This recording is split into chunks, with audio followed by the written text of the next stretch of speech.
After my unexpected trip to the hospital and quadruple bypass surgery, which was quite an experience, I did not know for sure how things were going to turn out until I looked up and saw the IV they were using to treat my heart. And I knew at that point that everything was going to be excellent. Another interesting thing that happened after my surgery, 3 days after, a fella came to visit me to tell me about how life was going to be after this surgery. He proceeded to tell me that I was going to be spending the next 6 months in a recliner. My wife would be bathing and dressing me, and I would basically be worthless for all that time. I told him that I was planning on going home that day. He laughed and said, 3 days after surgery? Impossible. You're going to be here 5, maybe 4, but probably 5 days before you get out of here. I told him I was capable of taking care of myself, and I really was planning on leaving. And it was really funny because the nurse came in at that point and said, "Oh, I'm just glad to tell you, you're going to be released today." I didn't think this fella could stand it any longer.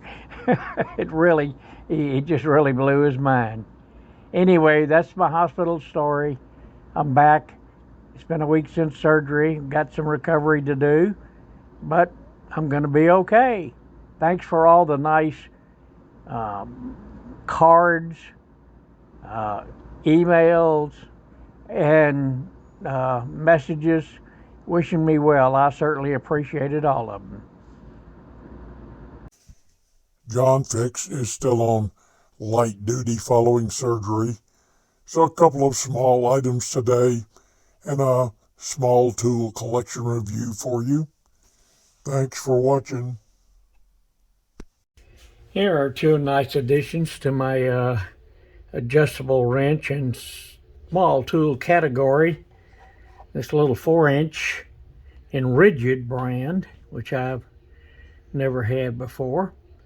Heavy duty, a little thicker and heavier than most of them I've got, which will go in the, I call the tiny tool category, which is 4 inches and below. And then this 6-inch Craftsman adjustable wrench. Beautiful logo on here. I'm sure this is going to look nice finished up.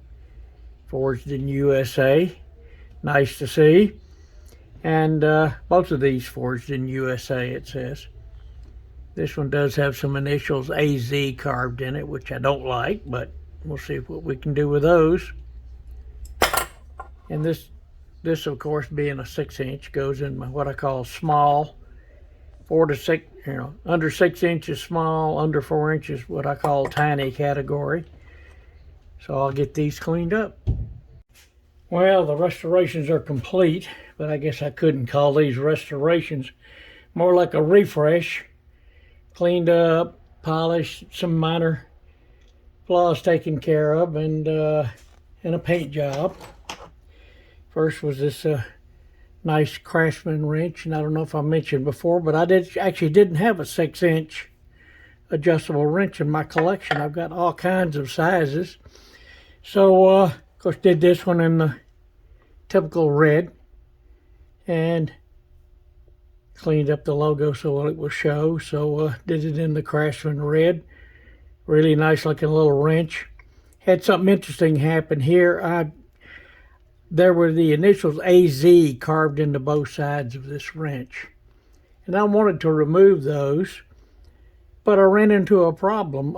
I needed to take this piece off and this wheel out so I could work on these faces, without hitting the wheel here and causing any damage.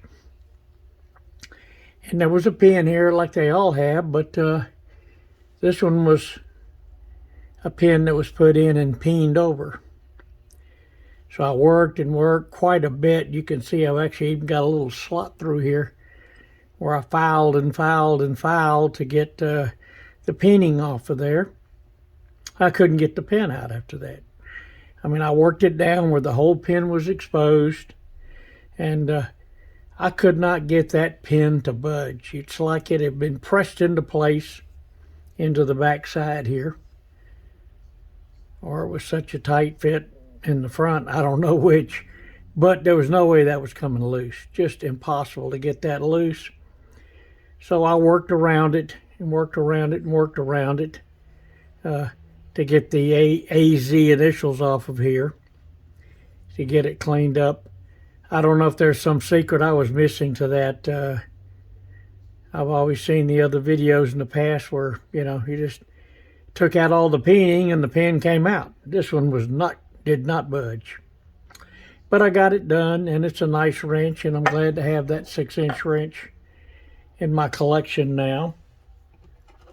The second wrench was this nice rigid wrench, 4-inch, and it's really heavy duty, a little thicker and more solid head than on most of my wrenches, and a substantial handle.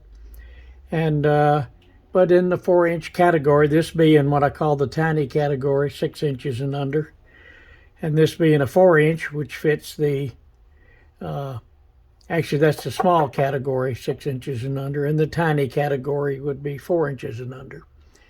And I've collected quite a few of these. I like this little wrench.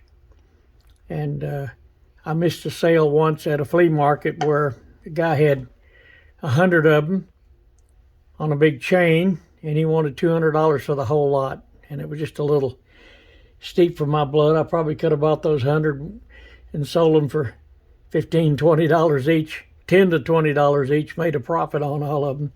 But I didn't. Hindsight's great. But I've collected some along the way, not that many. Did this in the red-orange rigid color. Turned out nice. The logo's not real deeply embossed on here, so it's not easy to read. But got the color in there, got the wrench looking nice. Now let's take a look at the different collection of tiny wrenches I have now.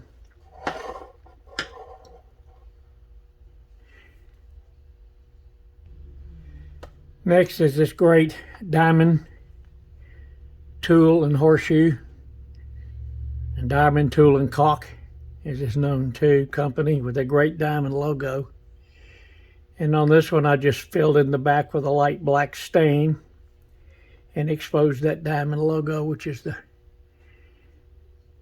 diamond. I always put real nice logos on there. Put the logo in, and I made them stand out real well so they were easy to see. Really makes that wrench look nice. Next is a Craftsman, and of course did that the Craftsman red and expose the logo where you can see it. And big brother to a little brother to the one I just did, the 6-inch wrench. Got the 4-inch one in the collection. Next is a Utica wrench. I just did a flat black coloring in there on that one to give it a little highlighting. Tried to make them all look a little bit different.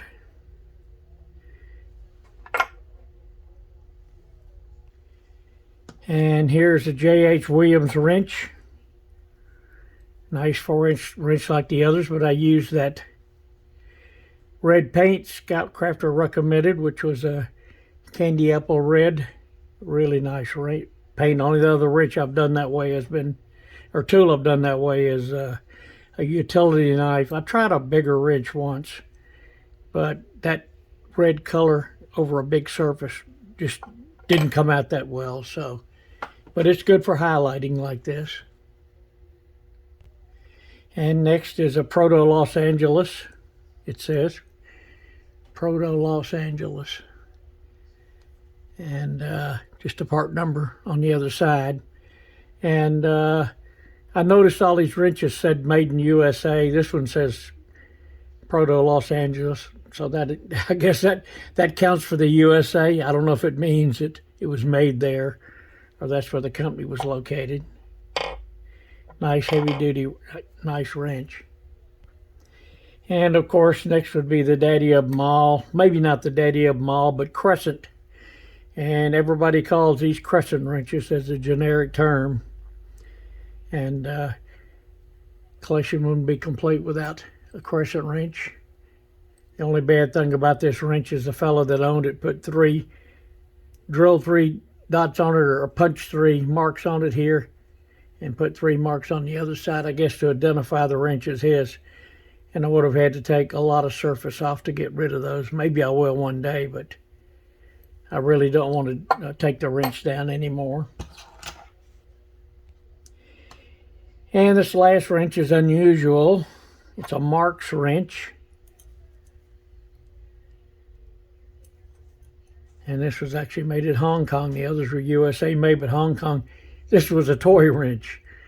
There were toy sets. I've got quite one of the sets with a lot of different tools in it, and they're actually real working tools, made out of a die-cast metal.